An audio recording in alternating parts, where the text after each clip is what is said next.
Hello world, say hello world, Hannah. Hello world! Hannah just happened to drop in today while I was about to make the second part of the ABBATAR's gig. But I thought that what I would do is talk about the set list to start with, because I think, or mainly anyway, because I think that a lot of people will be going to this gig that are not as old as me. Like me. Yeah, like you. And, don't remember the first time round when, they were touring. I, as I say, was 11 in 1979, and I was lucky enough to go and see them on that November the 10th, 1979, which is now preserved forever as live at Wembley Arena, as that double album that's available. And, I was there. I was in that audience. All right, so I, am talking to you from the point of view as someone who saw those, all right, because I think that a lot of people go to those shows and they don't realise what treats they're getting, all right. So that's part of the reason why I'm making this video. I am going to be including the songs they sang, because they're available on Wikipedia. Whatever, I thought, blow it. I didn't really think blow it, but you know what I mean. Yeah, I can talk about it. If somebody else can, I can talk about it. You can go on to other better channels than mine, like Bobby's Brother, for example, and you can hear them talking about, a huge amount of other things that might spoil it for you. If you think that this is too much, you haven't seen it yet, and you want to be surprised by the songs they play, then fine, click off now. All right, but other than that, we're going ahead full steam. All right, so there are a couple of things that I wanted to talk about that I didn't mention before. Firstly, the costumes. Hannah, what was your opinion on the costumes? Oh, I thought they were fabulous. Yes, so did I. They had about 6 costume designers that are listed on Wikipedia. If you count the shoes as well. Yes. They had about 6 costume designers, and I just think I wonder, did they actually have to put those costumes on people? Or are they computer generated but still designed by Dolce & Gabbana? Dolce & Gabbana get a credit as part of the crew. So, I wonder. But I think, again, none of those costumes actually faithfully recreates an ABBA costume from the 1970s. And the idea was that they were a representation of, but a modernised version of those costumes that they used to wear in the 70s. Absolutely. What you're getting is a physical representation of ABBA, but brought into the 21st century using modern techniques and things like that, but still looking and sounding like they did back in the late 70s. Mentally, I don't think they were. I'll come back to that in a minute. But the other thing that I wanted to say, again, this has been mentioned before, but I made the comment myself as well after we'd seen them. This band that plays with them, they are physical. They are a live band. They are there. Yes. But they are almost like in a cupboard. Well, they're hidden, aren't they? Yeah. They're hidden away at the side and tucked in. Yeah. And then they're raised up and lowered, depending on the song and the effect that they wanted to have with it. Absolutely. So we were on the dance floor. So we were standing. So when you're not meant to see them, your whole attention is drawn to the screens or to the stage or whatever. Yes. However, they do come up on stage. They do come up on stage. There are times when you can see them, but this is not how it would be at any normal gig. At any normal gig, whoever's performing it, people walk around. They wander in and out and amongst one another. There are pictures of Agneta and Frida on stage during the Does Your Mother Know guitar solo in 1979. I think it's Lasse Welander, one of the guitarists there, and they're there, and then they swap over to the other guitarist that was playing there, and and then they're at his feet, sort of doing this kind of rock and roll idol kind of worship pose, whatever, and they get involved with one another. They're there, and it's you can understand. You can ask too much of technology. You know, why couldn't it do this? Why couldn't it do that? You know, and maybe put up and shut up, and you are lucky with what you got. But it slightly detracts from it, because you think, well, you know, could they not at least get the band standing behind them? But then that's going to interfere with all the projectors and stuff like that. So you know, you know. But so one day they'll think about it. They'll sort it out. Shall we talk about the set list, Hannah? Yes, let's talk about the set list. Right. Okay. So now it's divided into 5 acts. Not that you would actually know from watching it. 5 acts plus an encore. Right? It's like a sort of play, almost. Not you wouldn't get that from watching it. I don't think. You know, it's too seamless. It's too integrated. All right. It starts out while we're all standing there waiting for the show to begin. There's some music playing, and it's a piece called, and I can't pronounce it, but I'm just going to go with Skål Gång. It's from Benny's album November 1989. So, yeah. Oh. I was 2. When you were 2? I was 2 years old then, yes. In 1989, yeah. So, yeah, you were born just after the Great Storm of 87, weren't you? Right, anyway, no, let's get off the subject. We're not allowed to get off the subject. Hannah's won for taking the discussion in weird places. We're not going to do that, all right? So, yeah, this song, instrumental song, I didn't know it. Very, very reminiscent of Gamal's Verbotslarm, and I've totally slaughtered that pronunciation as well, of, you know, from the beginning of the November 1979 shows. As the anticipation increases, the music gets louder as you're waiting. You're looking at these Nordic forests with these little trolls occasionally putting in an appearance, running around, kind of thing. I think the idea of a troll is that they're not supposed to be visible, but occasionally you just get one. A bit like that Eurovision film. If anyone's seen that is it on Netflix? Yes. Yeah. Yes, I think it's still on Netflix. Yeah, and they have these little trolls and stuff like that occasionally, sort of putting in an appearance. A bit like that, really. And so then the music grows in intensity, and suddenly, you know, the live band kicks in as well. The stage is opened, and you hear the first few strains of The Visitors. And I recognised it as The Visitors, even as the transition was going on. Quick question, Hannah. What year was The Visitors recorded in? I have no idea. 1981. It was the title of their final album before they split up, or their final full album, anyway. So, yeah. It had never been performed live. Now, when I say that, never been performed live, I'm going to make a proviso. There was a show called Dick Cavett Meets ABBA for the United States audience only. They did perform some songs semi-live. They were very, very small scale things, and it was only like a one-off TV gig that they did. And so some of the songs from The Visitors and some of the songs from Super Trooper were on there. But as a touring band that did, you know, these two sort of not amazingly huge by other band standards, because ABBA never liked touring, but they did these massive concerts, and those are the 77 and 79, you know, world tours or North American and European tours, whatever. I'm just trying to say that this is the first time that fans all around the world will hear a live version of The Visitors. All right? So this is one of the things that, you know, we've been gifted. It's a little gift, you know? It might not sort of mean the entire world, but it's a little gift. It goes straight into Hole in Your Soul, which is, I think it's a fantastic song. Did you know Hole in the Soul before? No, you not didn't? Properly. No, not to any great extent. It's gotta be rock and roll.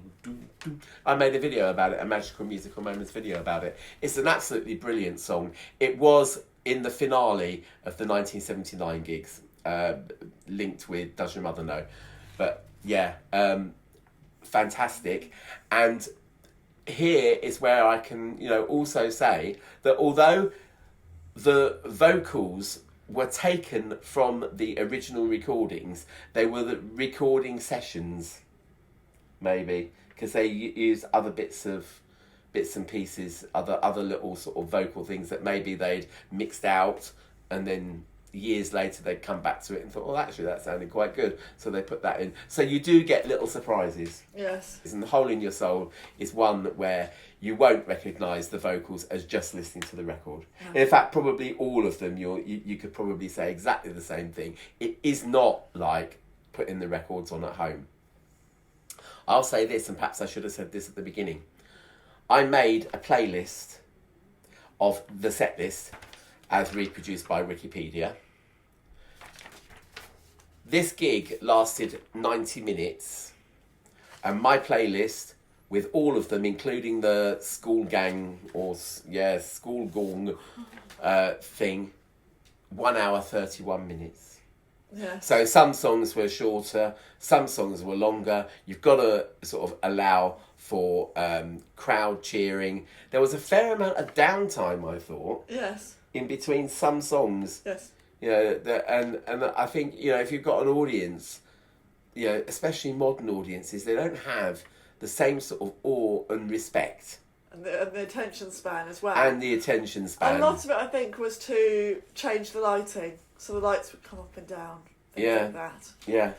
And change the atmosphere slightly for the audience. So what you've actually done is squeeze the quart into a pint pot, because those 90 minutes worth on the playlist were still squeezed into 90 minutes, allowing for other things, allowing for ABBA chit chat. After Hole in Your Soul, then we get the first bit, and this is what I mean about saying, well, perhaps mentally the ABBATARs are not ABBA from the 1970s, because ABBA from the 1970s would be like trying to G you up, and there would be competition between Agneta and Frida as to who was getting the most fans, and it's not the same. So when Benny introduces the next song and introduces the concerts, it does sound like he's introducing The Last Night of the Proms, or well, not quite The Last Night of the Proms, because no, it does. It sounds like he's introducing The Last Night of the Proms or something like that. Just really very too formal for a rock gig. It's a little bit like Jules Holland. It's got the feeling of Jules Holland, I thought. Yeah, really? I didn't think that. I thought this sounds like some, announcer, like he started out with "to be or not to be," didn't he? Yes. Trying to sort of talk about and introduce the illusion that you were getting rather than the actual gig. All right, but never mind. Benny spoke. That's probably what Benny said in the introduction. There was more than any member of ABBA ever spoke during the 1979 concerts, at least in England. And Jetta and Frida were worried about their accents all the time, so and worried that they would try and be saying something and not appear to be English. Because when they sang the songs, they sounded English or American. And that's what they were trying to sort of, put across to people. We're as good as any English or American band. So they let Benny and Bjorn do most of the talking. And as you know, Benny and Bjorn, particularly Bjorn, has excellent English skills. Yes. And then track 5, Knowing Me, Knowing You.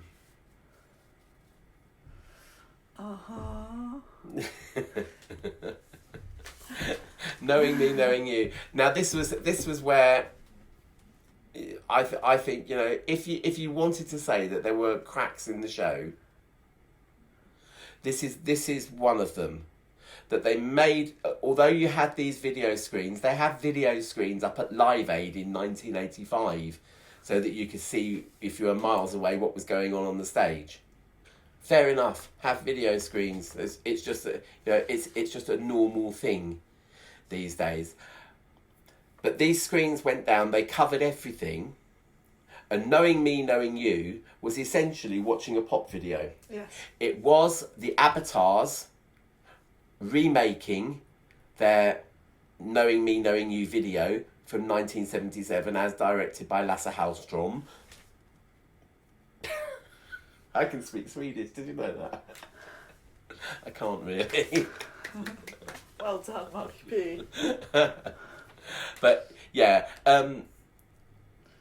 it almost felt like, you know, it showed you how convincing, you know, this ABBATAR technology is. And, you know, obviously it's been used in other films and stuff like that. Was it used in The Matrix? I never saw The Matrix. Yes. Yeah, I never saw The Matrix. But you know, so it is really, really convincing. But again, you know, these video screens coming down, whatever, it was slightly like, could do this at home, folks. But whatever, Knowing Me, Knowing You comes along. There's a few of the hugs and kind of gestures and spinning round and stuff that is in the original Knowing Me, Knowing You video, but computer generated. It moves on to Chiquitita, which, yeah, it's fine, Chiquitita. I actually like the bit, like the fact that they actually performed all the backing vocals this time. Yes, Did so you? did I. Yes. Because on the Wembley Arena thing, at any rate, the backing vocals have been much more simplified. Yeah, and yeah, this band, you know, they were good singers. They would have been providing an awful lot of that live. Yeah, and then Frida comes along and introduces Fernando, pays tribute to her grandmother who raised her as a child when her own mother died. Her mother died at 21. Did she? 21? 21, yeah.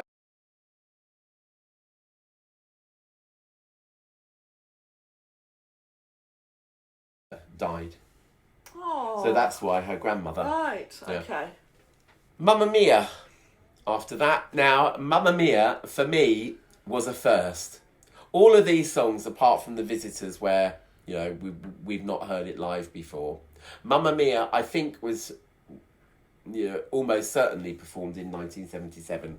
But yeah, Mamma Mia would have been performed on that. But it's the first time I had heard Mamma Mia live for a long time. So, yeah.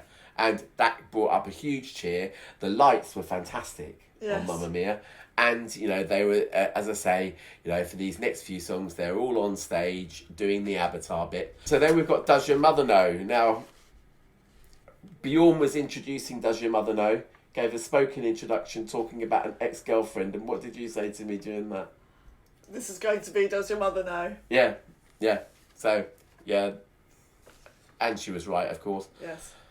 I thought it could have been Our Last Summer for some stupid reason. I don't know, because Our Last Summer is again about some holiday romance. Yes. That Bjorn had when they went to France. Yes. So yeah, and again that was, you know, way back in the sort of early 60s or something. So yeah, it was good. What happened after verse 1 of Does Your Mother Know, Hannah? After verse 1 of Does Your Mother Know, the ABBATARs left the stage, and or was it Benny left the stage? All of them. Was it all of them, or was it just Benny on the stage at that time? I don't know. I thought it was all of them. The ABBATARs left the stage. the ABBATARs left the stage. Yes. I don't know. Yeah.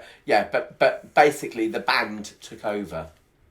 Yes. I think the ABBATARs must have left the stage because you had the band members, the singers were using the whole of the stage. It's the only time where they use the whole of the stage to sort of, you know, stretch their legs a little bit and, you know, give us a bit of a rock and roll performance. Fully live. Does Your Mother Know? Just it took me by surprise a little bit. Yes. It did me too. Because you were expecting the ABBATARs to all be on stage singing, and then suddenly Benny casts her eye towards the band, and the band perform it like they would any musical. Yeah. In homage to another musician. the band. Yeah. And you knew, that it was fully live, especially as the singer that took over verse 2 made a little bit of a boo-boo with her voice. Her voice cracked or something, just as she was about to start singing the second verse. So, bless her, poor thing. She'll go down in history now. On October the 8th, 2022... In the evening, during the evening performance of Does Your Mother Know, the lead singer's voice cracked during verse 2. Spoilt it. Didn't really. Bless you. It didn't spoil Bless you. It made it real. Yes. Made it real. Keep it real, people. Act 2. We're now on Act 2. The end of Act 2 was Eagle. An eagle... And the next song that begins Act 3, Lay All Your Love on Me. Now, again, we've not ever had a live performance of Lay All Your Love on Me. It was, it was after, it was recorded and released after the 79 tour. They went to Japan in 1980 as well. And even then, the Japanese fans didn't get Lay All Your Love on Me. They got... the 79 set list, perhaps just some different costumes. But, yeah. Why did we get videos, Hannah? I don't know. Well, I don't know. I don't know. The videos had nothing at all to do with ABBA. I think it was mostly to do with the movement, or the amount of movement in those songs, or wanting to give it a slightly different experience and not just a concert. Because, of course, this wasn't just a concert. Mm. Or was it because they didn't want all those electrodes pinned to themselves and have to make 2 more songs? Because Wikipedia, again, says that there is scope. It says that this set list was obtained from the concert held on the 26th of May 2022 at the ABBA Arena in London, the opening show. It does not represent all concerts for the duration of the residency. Ooh. So they could be doing other songs. Does it mean that perhaps it will be other songs replacing those videos?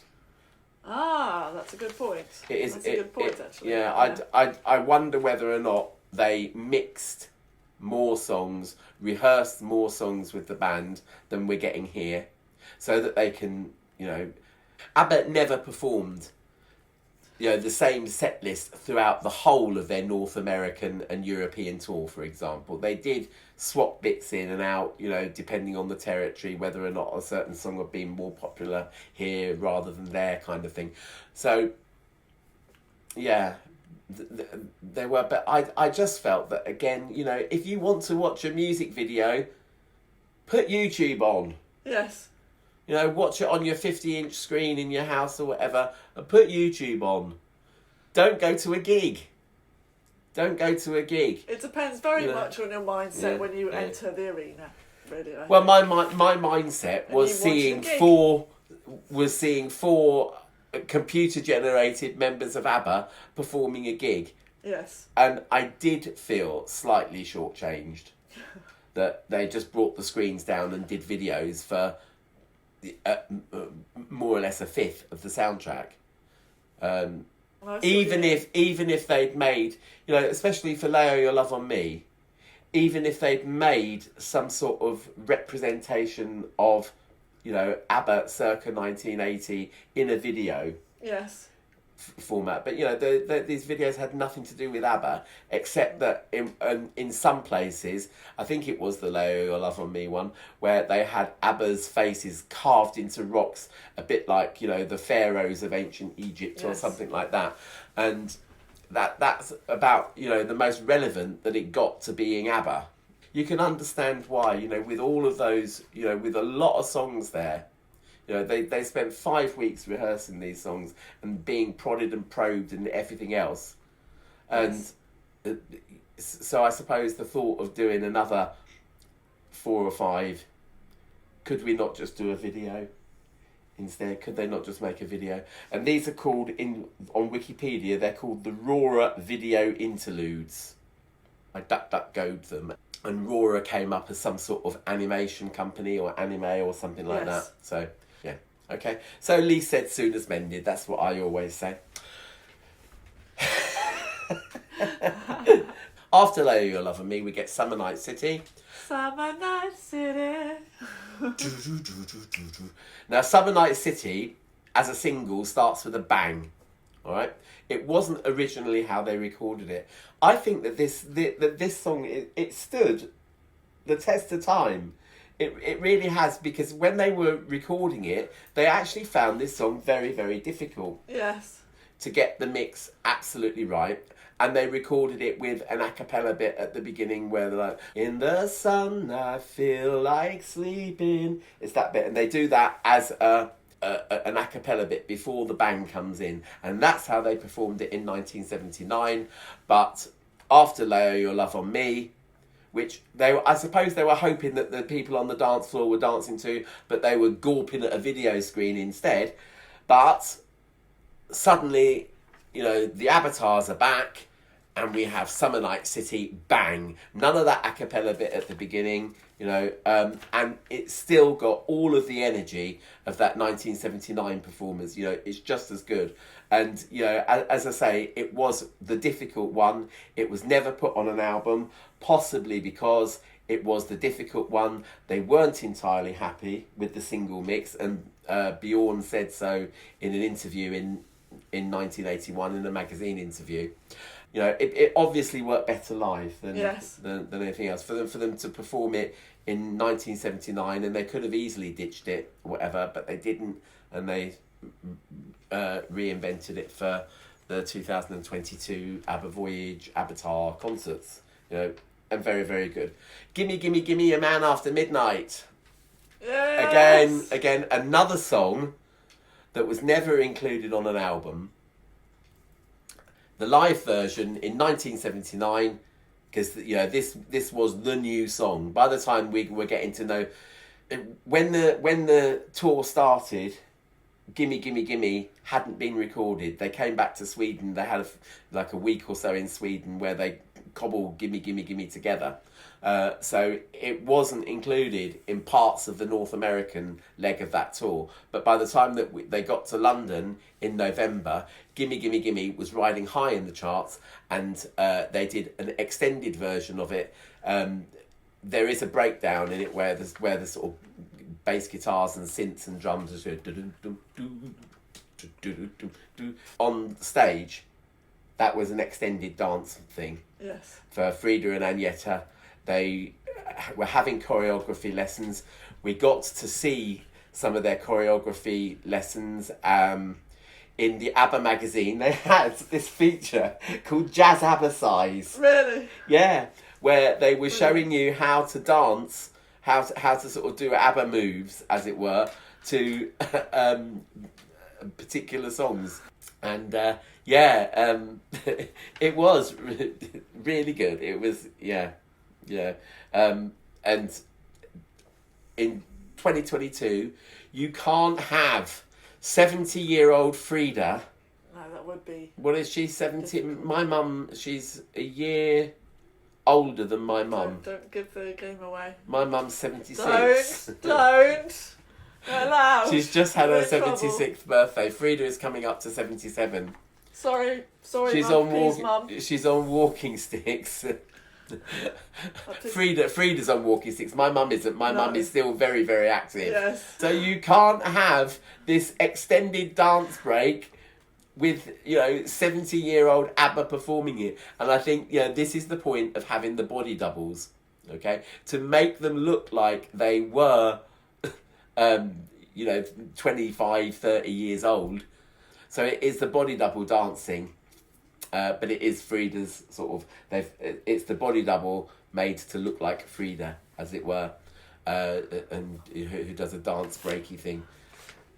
And even he sort of does, it's not the splits, because the splits is down on the ground, but like when you, I don't know what you call it, what do you call it when you stick your leg right up here? It's something that I've never been there. Like a scissor. Yeah. Voulez-vous, another one of those videos. Why do you want a video for Voulez-vous which you could dance to? Oh, I think it's amazing though. I thought that was great. I really enjoyed that. Did you? That I did enjoy, yes. But it was a video.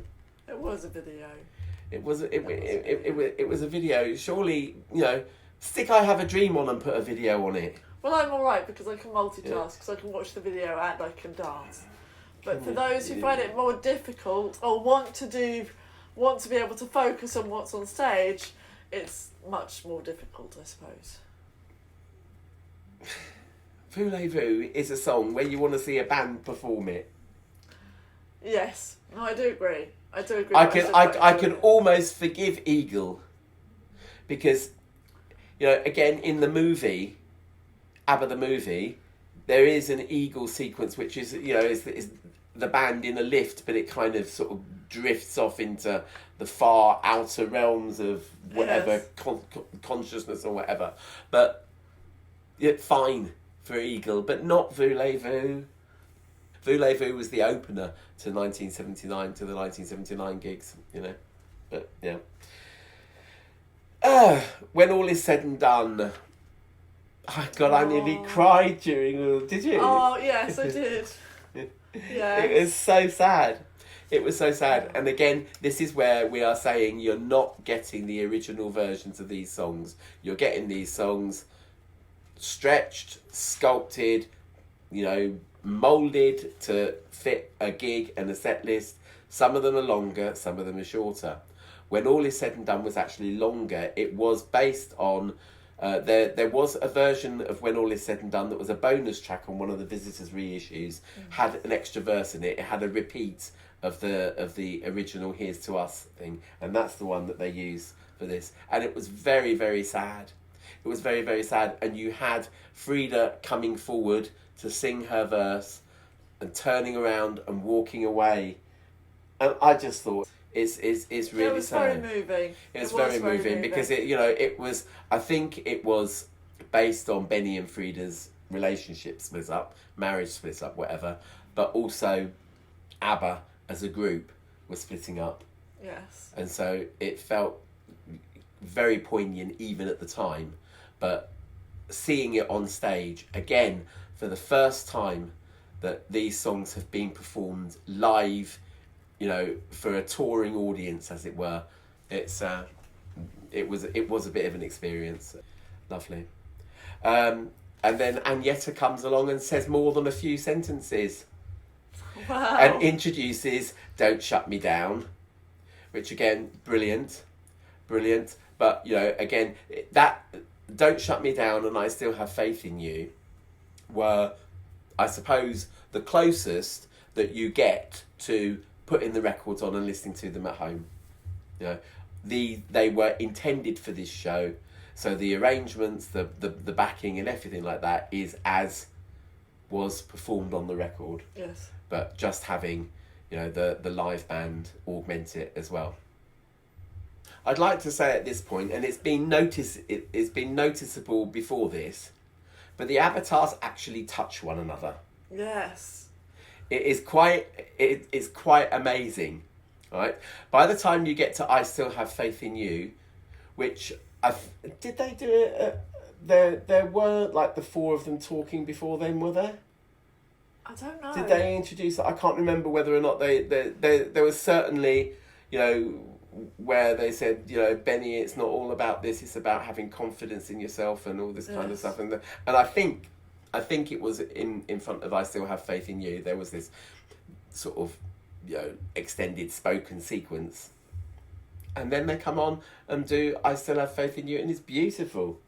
Absolutely beautiful. And you watch on the video screens, you can see Agneta and Frida sort of giving each other little lovies, and it's lovely, and you just think, oh God, after all these years, they've known one another, they've been famous for over 40 years, and they've known one another for a lot longer than that, and out of this thing, they're still friends. Yes, and it's lovely. Get on at least. Yeah. I mean, because there are all these sensationalist biographies written by not very sort of creditable people, especially back in the 90s when we'd had enough time to breathe and everything. They made all these sort of really bitchy books about them, saying that Agneta and Frida were always clawing one another's eyes out and couldn't always stand arguing, one another. yes. And not talking. It's been not speaking for 20, 30 years. It's not. No. They certainly have, and they've also put in appearances together at I think there was a Swedish awards ceremony about 20 odd years ago, and they came on and did an interview together and stuff like that. They didn't, they don't necessarily see each other as like popping next door to borrow your lawnmower, which they could do in the 70s. But Frida lives in Switzerland. Agneta lives somewhere in the snow-covered mountains of Sweden, somewhere up in the north, whatever. Bjorn and Benny, I think, are both Swedish, although Bjorn did have a residency. I think he became a British citizen, but certainly lived in England for a good few years. So, after ABBA. So for them to come back together, and I think I Still Have Faith in You. You suddenly get that moment. You suddenly realise that they've come through a huge amount, really. A lot of, times have come and gone, trends have come and gone, that sort of thing. And they're still there and they still like one another. Yes. They still like one another enough for Frida to give Agneta a little lovey. It's nice. We certainly get a band introduction to Waterloo.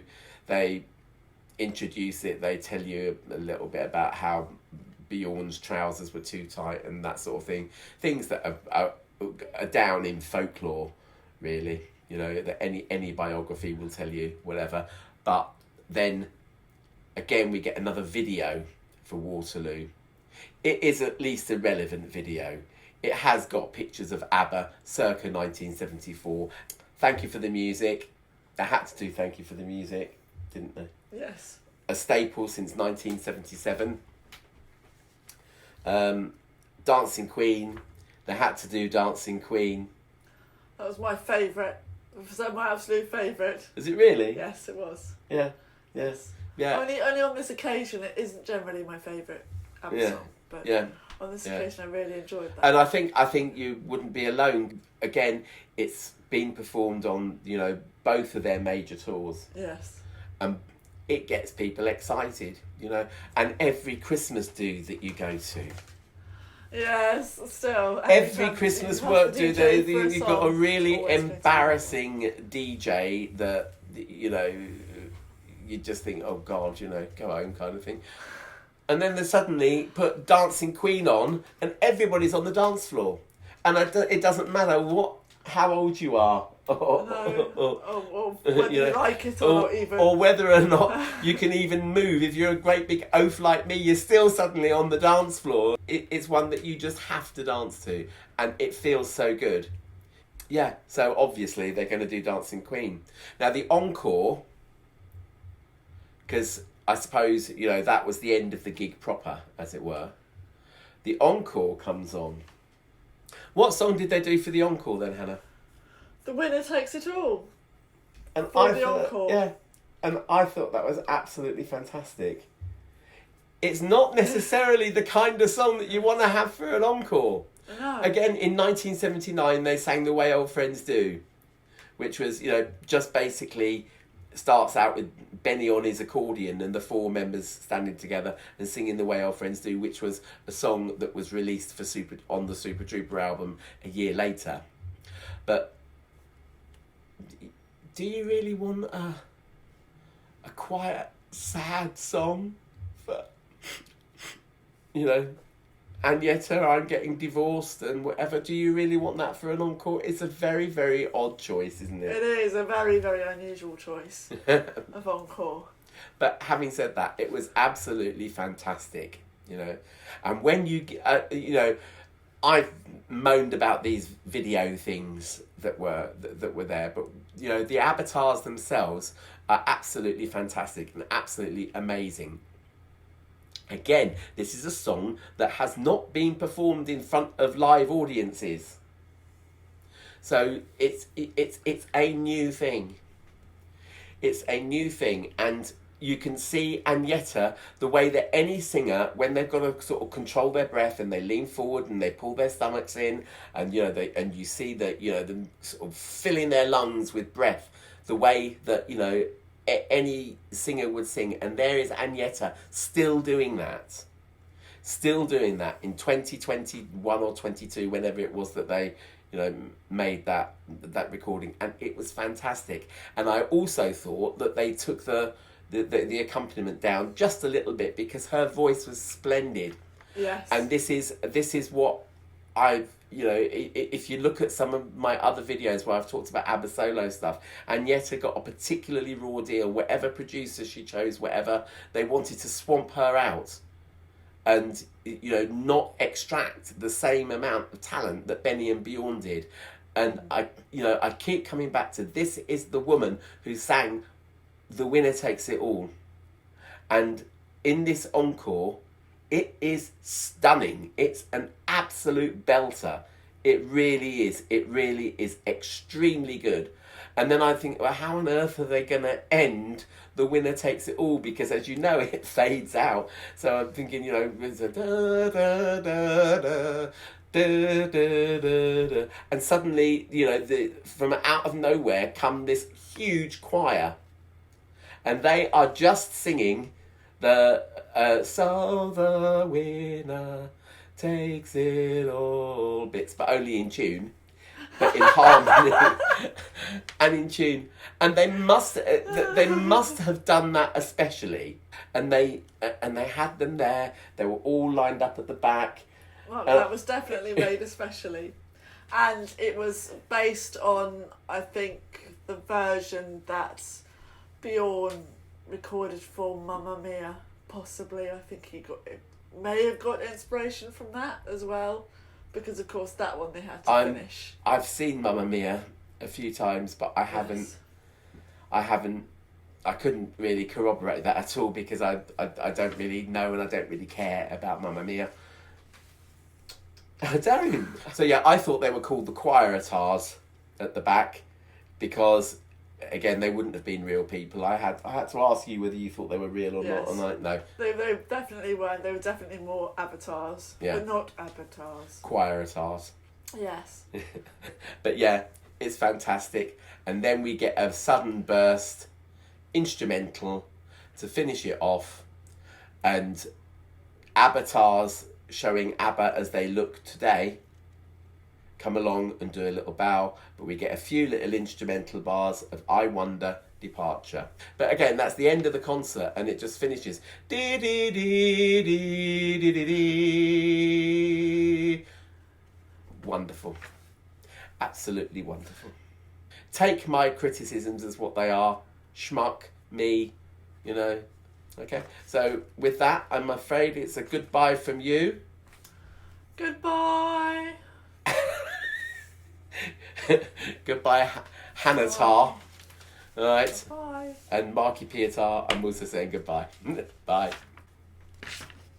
Oh, before I go, don't forget to like, subscribe, share if you dare, and consider giving it a thanks for this video, especially as Hannah's in it, and that was an unexpected surprise.